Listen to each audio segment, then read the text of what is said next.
today's coffee, big shout out to Riv_CA redeeming 10,000 channel points to Dies from Old Age. Thank you, Grace.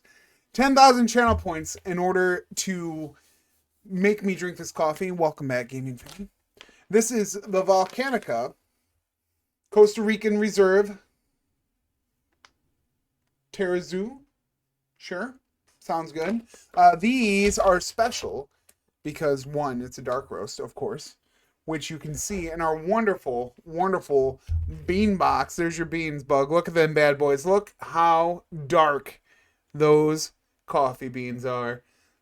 I am so looking forward to this. This is going to be, and it's going to be so good. It smells delightful.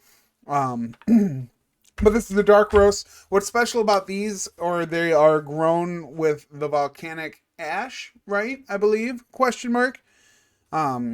Which makes them special. It's extra, like, very fertile soil. Dark roast, I know. Like, look at how dark that is.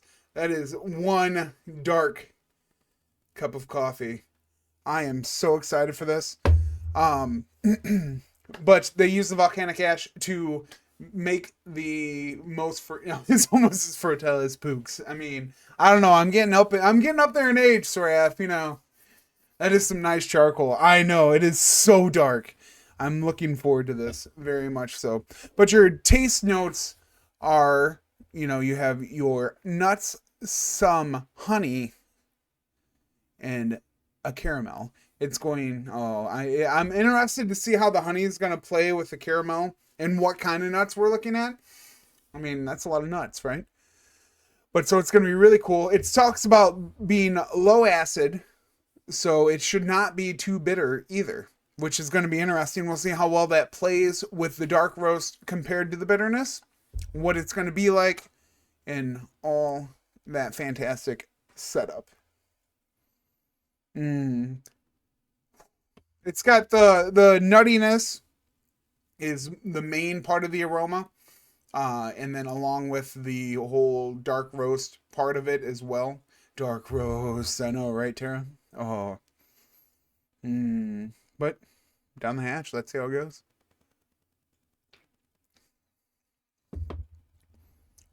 Oh, that is smooth. Smooth. I like that cup. I thank you. How much nut do you taste? All the nut. It's actually, the caramel is really big. The nut's not too much a part of it. Maybe at the beginning a little bit, but it flows into the caramel very smoothly. This is quite delightful. So you start off, it gets a little bit of the nut at the beginning. It's not a whole lot, which is surprising. I was expecting it to be, forgot to cross off my calendar. Hey, Purple, welcome in. How's it going, buddy? But I expected, based off of the smell of it, that the nut was going to be predominant in the flavoring of it. But it's definitely the caramel takes over. I'll be interested to see what this is like when it starts to cool down a little bit.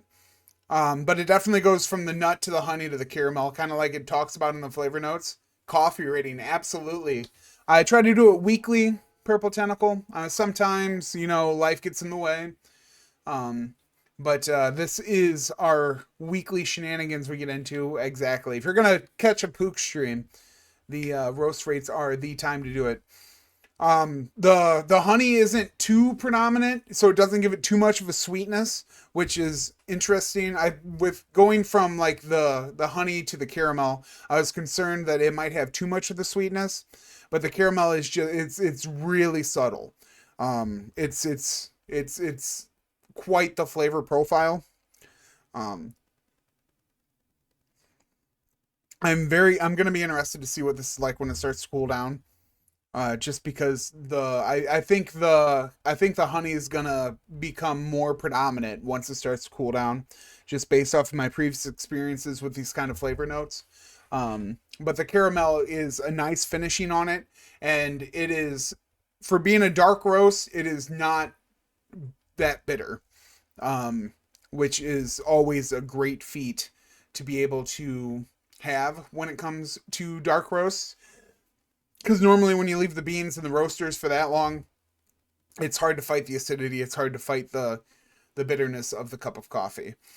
So fantastic job. I'd be interested to know if that has to do with the volcanic ash in the soil.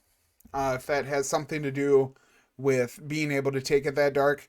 I know being Costa Rica, normally Costa Ricans are, or not, yeah, normally Costa Rican beans do typically take a lot of heat.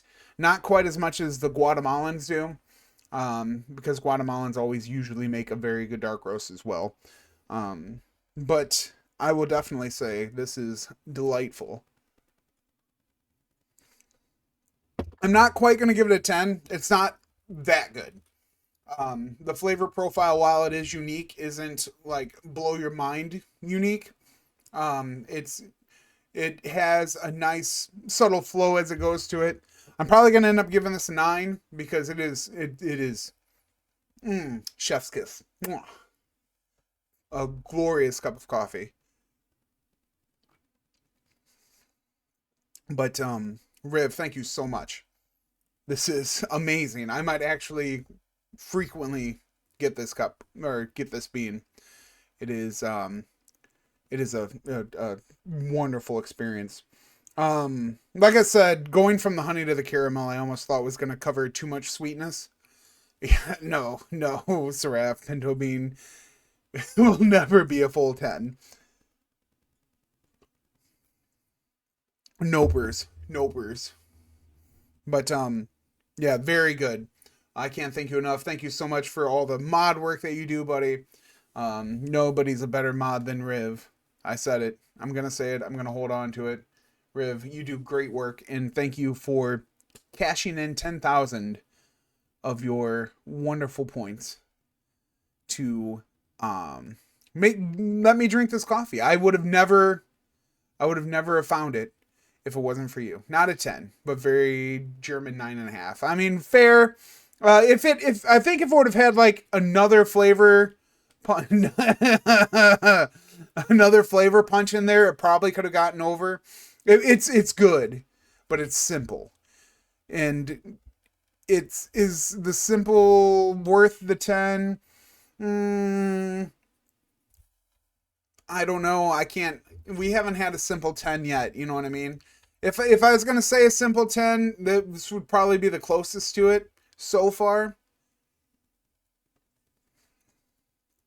But that is, oh, as this cools down, it is gonna be delightful. I've got a very good feeling on that. I think that is. Yeah, I think the cooler this gets, it's gonna get even better. But thank you again, Riv. It means a lot to me. And I guess if you have to ask yourself, if it's yeah, I would, I'd be willing to incline to agree with that. Um, but definitely, have I thought about cold brewing one of these coffees? I am not familiar enough with the process of cold brewing. I think I think it would be interesting to see. I know from what I've gleaned from the Bean Man, cold brewing you usually want to do with a light roast, just because the light roasts are more have more of the fruity flavors and stuff, and the because you want to do pour overs with light roasts as well, because the pour overs will pull out more flavors, and you like light roast because you're not cooking it for so long. Um, it the flavor profile um is more bountiful, I guess you could say. And so when you do the pour overs, it sits in the coffee longer as it drips through the filter, as opposed to like a drip pot. And cold brews are like Tara is saying, you put beans in water and let it soak for a day or two, because you are exposing the water to the bean for that much longer. It extracts more of the flavors, and then that's where the roasting is really key, because you have the it's if you cook too long, then you get rid of some of the flavors. But if you don't cook long enough, you don't develop into the other flavors. It's some really cool shit. I know I shout out Bean Man all the time, but he is so knowledgeable when it comes to the roasting process and stuff. And even MQT guy. MQT guy really knows his shit too. He's more of the technical, yes. He's more of the technical side of it, where he's, tracking numbers and going through all this other stuff. Wherein then you have the Bean Man, who I feel is more of like by feel. He's definitely, it's two sides of the same coin. They're both really, really great, knowledgeable people on the process of roasting coffee. And if anybody is ever interested in finding that stuff out or learning about it, because they love talking about it too. I mean, it's kind of like, roast rates. I enjoy talking about coffee too. I just don't have the knowledge. I don't have the the backing of the process. Everything that I've learned, I've gleaned from Brian at Fat Beans Coffee Lab or MQT guy. They're both great, awesome people. But this, Riv, cheers, my friend. A delightful 9. Oh, that is so good. Thank you so much for the wonderful cheers. Absolutely. Is that it almost looked like a Conehead version of Napa. But thank you so much, Riv. I can't, the biggest of shout outs to Riv. You've been here for a hell of a long time and a great, great streamer, a wonderful person. Soda Popinski from Mike Tyson Punch Out. I didn't get any spices, no. It doesn't say any spices notes at all either. But it was, if you're laughing so chuckly, well, thank you. Maybe if I would have ground that last week's coffee in with it, it might have had some spice with it. But no, it was, I got a little bit of the nuts at the beginning. Oh my. Followed by the honey, and then the honey flowed into the caramel, which is what my flavor profiling was at the end of it all. But thank you so much, everybody, for hanging out and watching our roast rate for the week. Recap, 9 out of 10. Not quite there, but very good. It's a nice dark roast, and we will get back to Resident Evil